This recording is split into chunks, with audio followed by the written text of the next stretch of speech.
What's up, y'all? Knight's Edge here again. Got another little quick review for you of a pretty awesome budget knife. I guess you could call it a budget knife. It's these go for about 52 bucks. But before I get into it, if you're not already, hit the subscribe button. If you're not subscribed to the channel, if you like my content, I'd really appreciate it. Helps the channel out a lot. Helps me out a lot. Kind of validates my little project here, what I'm doing in this little side project and awesome little community I've become part of. And if you're interested in supporting the channel, join the Patreon, man. I really appreciate it. Shout out to all my Patreon members. Really appreciate y'all. So without further ado, this is the Miguron Velona. Now this one's been out for a while, and I've had this one for a while. I've used the heck out of this thing. I just haven't really had time to review it yet. This is an awesome knife, really big knife. Miguron's a Chinese company, but in the olden days when you think of Chinese made knives, you'd think of something like cheap, you know, especially like a cheaper Chinese knife, but that's not really the case at all anymore. Chinese manufacturing on the knife community has, you know, grown incredibly. So before I get into the weeds here, let's go ahead and do the specs. Overall, if you go all the way to the tip of the blade to the butt of the handle, you're looking at 9 inches. So definitely a full size, if not like an XL knife, you know, for sure. Blade length, you go all the way on top of the choil where it meets up with the handle at, you're looking right at 4 1/8. Sharpened edge is right at 4 inches. So that is definitely every bit of the definition of a full-size knife, extra large knife, whatever, in my book. You know, definitely not a small knife. So let's check the blade stock thickness. 146 thousandths, thickest part of the spine, and behind the edge you're looking right at 17 thousandths. So it goes down to pretty nice little, you know, nice little edge there. It's got on a little over half an inch handle thickness, you know, not incredibly thick or thin. A little thicker than normal on that, but it's not something that interferes with performance or you know, it's not anything that is hindering or uncomfortable by any means. I think it's a pretty comfortable knife, tell you the truth. Now that tells you how big it is when you look at the size comparison to the Ontario Rat Model 1 and Rat Model 2, right? That's the Rat 2, you know, that's the Rat 1. That's a pretty big knife, so definitely tells you how large of a knife you're dealing with there. Spyderco Paramilitary 2 and Spyderco Para 3. That give you an idea of the size also. Paramilitary 2, every bit of a full-size knife, and it's definitely bigger than the Paramilitary 2 by a good little bit. And last but not least, the Cold Steel 8010 and the KnivesShipFree 8020.5. I'll move these up a little bit. So definitely longer than both, a lot longer than 20.5, a little bit longer than 8010. Not as bulky by any means as the 8010, you know, not as broad either. So 8010 definitely you know, a lot bulkier of a knife. And a lot, you know, this thing really surprised me in the carry department, because you know, I wouldn't wear swim trunks with it necessarily, or gym shorts. You know, it's not like that weight of a carry, you know, not like something like that. But it does carry pretty well for a knife of its size, for sure. It was it's quite surprising. Get out the scale here, zero it out, and let's put her on there. I would guess, I've never weighed this thing. Let's see, centering, let's see, centering's right about there, which is pretty good if you're choked back, especially. I don't know, I'd guess right around 4.5 ounces.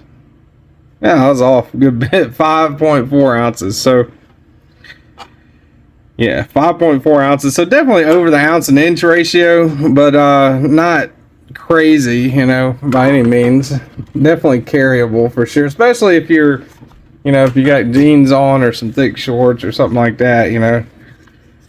And This is a milled titanium pocket clip, by the way. Titanium pocket clip with a $52 knife. Can you imagine? That's crazy, right?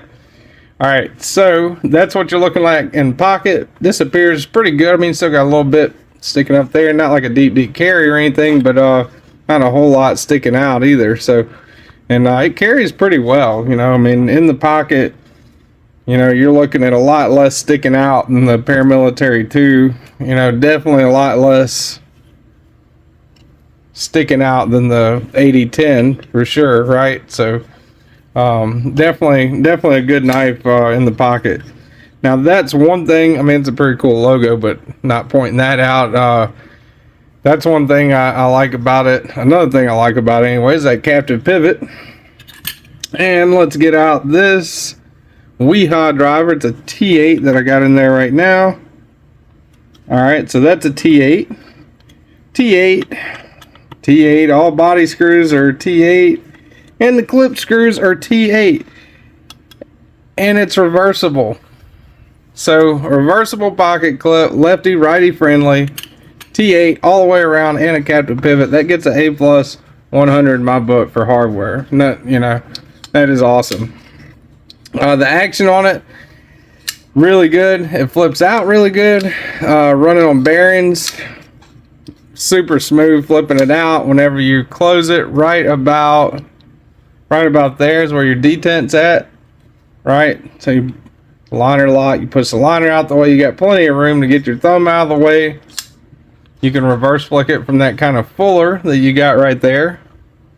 This is the all blacked out version. They have all kinds of versions of the Velona available now. They have shoot, I think M390, maybe even S90V. They have blacked out like this. They have medium size, smaller. I think they have 2 different sizes available in it now, and definitely a plethora of different handle materials and blade steels. So definitely a knife that's they have definitely seen the potential in it for sure. So another thing about this that I like is that lock bar access. You got really good access to that lock bar. You know, no issues at all there. They cut out quite enough for it. And if you look at it, what is that? The lock bar is gemmed. That's crazy, man. That's absolutely nuts for a budget knife. There's no jimping on the spine of the blade. I guess that could be something you could complain about, but it is well rounded, you know.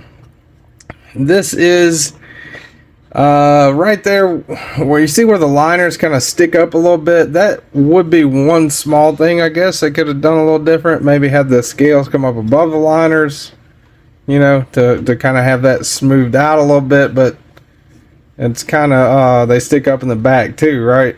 So that's, I mean, not really an issue to me, you know, especially on a $52 knife where all the other features are awesome.